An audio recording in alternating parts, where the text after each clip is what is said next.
പ്രിയപ്പെട്ടവരെ, അസ്സലാമു അലൈക്കും വറഹ്മത്തുള്ളാഹി. ഈ ഒരു മരണത്തെക്കുറിച്ച് എന്തു പറയണമെന്നറിയില്ല. കോഴിക്കോട് സ്വദേശി മക്കയിൽ പോയി മരണപ്പെട്ടു. നാട്ടിൽ നിന്ന് ഹജ്ജിനെത്തിയ കുടുംബങ്ങളെ സന്ദർശിക്കാൻ മക്കയിലെത്തിയ മലയാളി മരണപ്പെട്ടു. ഇന്നാ ലില്ലാഹി വ ഇന്നാ ഇലൈഹി റാജിഊൻ.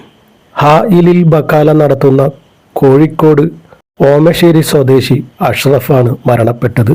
47 വയസ്സ്. ഹൃദയാഘാതം മൂലമാണ് മരണപ്പെട്ടത്.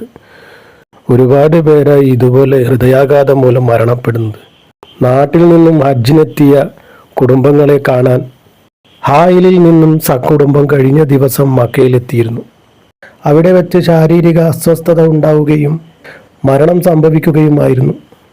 മൃതദേഹം മക്കയിൽ തന്നെ ഖബറടക്കുന്നതിനുള്ള നിയമ നടപടികൾ KMCC നേതൃത്വം നൽകുന്നു. എന്തെന്നാലും അദ്ദേഹത്തിൻ്റെ പാപങ്ങളൊക്കെ പുറത്ത് അള്ളാഹു ഖബറിടം വിശാലമാക്കി കൊടുക്കട്ടെ, സ്വർഗീയ പൂങ്കാവനം കൊടുക്കട്ടെ, ആഫിറത്തും മഹമത്തും കൊടുത്ത് പഠിച്ച റബ്ബ് അനുഗ്രഹിക്കട്ടെ, ആ കുടുംബത്തിന് ക്ഷമയും സമാധാനവും നൽകട്ടെ അള്ളാഹു. ആമീൻ ആമീൻ യാ റബ്ബൽ ആലമീൻ.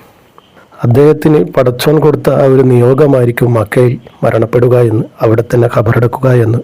എല്ലാവരും അദ്ദേഹത്തിന് വേണ്ടി ദുആ ചെയ്യുക. പറ്റുന്നവർ ഫാത്തിയും യാസീനും ഓതി ഹദിയ ചെയ്യാൻ ഉണർത്തുന്നു. അസ്സലാമു അലൈക്കും.